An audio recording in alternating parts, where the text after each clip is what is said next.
સુરતના ભેસ્તાન વિસ્તારની ઘટના સામે આવી। વીમા એજન્ટને ડ્રગ્સ કેસમાં ફસાવવાની ધમકી આપી 13 લાખ પડાવ્યા। પતિ પત્નીનું કારસ્તાન સામે આવ્યું। એક્સપોર્ટ કંપનીમાં રોકાણ કરેલ રૂપિયા ડ્રગ્સમાં ધંધામાં રોકાણ કર્યા હતા, જે ડ્રગ્સ પોલીસે પકડી પાડ્યું છે। તે કેસમાં વીમા કંપનીના એજન્ટનું નામ નહીં ખોલવા 13 લાખ પડાવ્યા। આરોપીનું વર્તન શંકાસ્પદ જતાં ફરિયાદીએ પોલીસનો સંપર્ક કર્યો હતો। ભેસ્તાન પોલીસે આરોપી દંપતી વિક્કી જરીવાલા અને પત્ની ક્રિષ્નાની ધરપકડ કરી।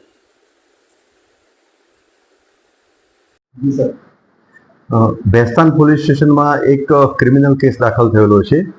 બીએનએસની કલમ 318(4), 336(3), 342(2) અને 61 મુજબ આ ગુનાના ફરિયાદી જે છે ઉલ્હાસભાઈ પુંડલિકભાઈ માળી, અને આ ગુનાના આરોપી છે એમાં વિક્કી જરીવાલા આરોપી નંબર 1, આરોપી નંબર 2 ક્રિષ્નાબેન વિક્કી જરીવાલા એટલે આરોપી નંબર 1 ના પત્ની, એક દેબાશીષ ગ્લોબલ કંપનીનો કોઈ કર્મચારી છે, અને એક સેલ એશિયા કંપનીના મોબાઈલ નંબર 8200133628નો જે યુઝર જે છે એ છે।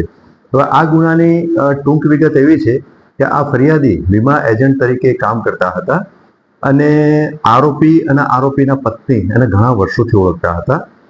આરોપી અને આરોપીના પત્ની એટલે આ બંને આરોપીઓ વિક્કી જરીવાલા અને ક્રિષ્નાબેન એ બંને ફરિયાદીને એવું કહ્યું કે આપણે ગાંધીધામ ખાતે એક ગ્લોબલ કંપની કરીને છે જે ઇમ્પોર્ટ એક્સપોર્ટનું કામ કરે છે, અને એમાં જો તમે રૂપિયાનું રોકાણ કરશો તો તમને સારો વળતર મળશે, પ્રોફિટ મળશે, એમ કરી અને ટુકડે ટુકડે આંગળીયા મારફતે અને બેંક એકાઉન્ટ મારફતે 10 લાખ રૂપિયા જેવી રકમ આ ફરિયાદી પાસેથી બંને આરોપીઓએ જે તે જગ્યાએ મોકલાવેલી હતી। આંગળીયા થ્રુ અને બેંક એકાઉન્ટ મારફતે આરટીજીએસ મારફતે ટ્રાન્સફર કરેલી હતી। 10 લાખની રકમ મોકલ્યા બાદ એક વખતે આરોપી ક્રિષ્નાબેનનો આ ફરિયાદી ઉપર વોઇસ મેસેજ આવ્યો, અને એમને એવું કહ્યું કે એસઓજી એટલે સુરત એસઓજી એના પતિ એટલે વિક્કીને લઈ ગઈ છે, અને આ બાબતે પછી ફરિયાદીએ રૂબરૂમાં આરોપી નંબર 2 એટલે ક્રિષ્નાબેન જોડે વાતચીત કરી તો એમણે એવું કહ્યું કે એસઓજીની પોલીસ લઈ ગઈ છે, અને મેં આ બાબતે ભેસ્તાન પોલીસ સ્ટેશનમાં એક મિસિંગની અરજી પણ આપેલી છે।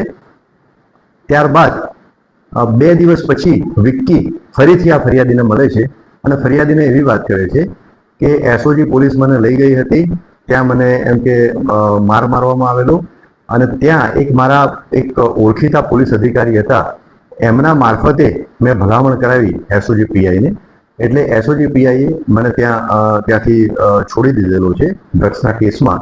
તે પણ એ એસઓજી પોલીસ એ 3 લાખની માગણી કરે છે મને છૂટો કર્યો એના માટે। અને આ જે મેં તમારી પાસેથી જે તે 10 લાખનું જે રોકાણ કરેલું, 10 લાખ રૂપિયા લીધેલા હતા, અને જે મેં તમને એવું કહ્યું હતું કે ઇમ્પોર્ટ ને એક્સપોર્ટ નામની ઇમ્પોર્ટ એક્સપોર્ટ કરતી કંપનીમાં રોકાણ કરીએ છીએ, પણ ખરેખર એ રોકાણ જે છે એ મેં ડ્રગ્સના ધંધામાં કરેલું હતું।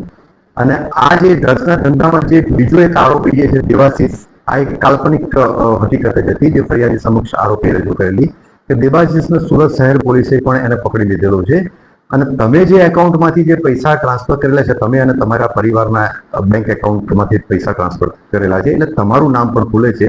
એટલે ફરિયાદીને આ રીતના ભયમાં મૂકી અને એની પાસેથી બીજા 3 લાખ રૂપિયા પોલીસના નામે આરોપીઓએ કઢાવેલ। ત્યારબાદ ફરીથી આ બાબતે પૈસાની માગણી કરવાની એમને ચાલુ રાખી।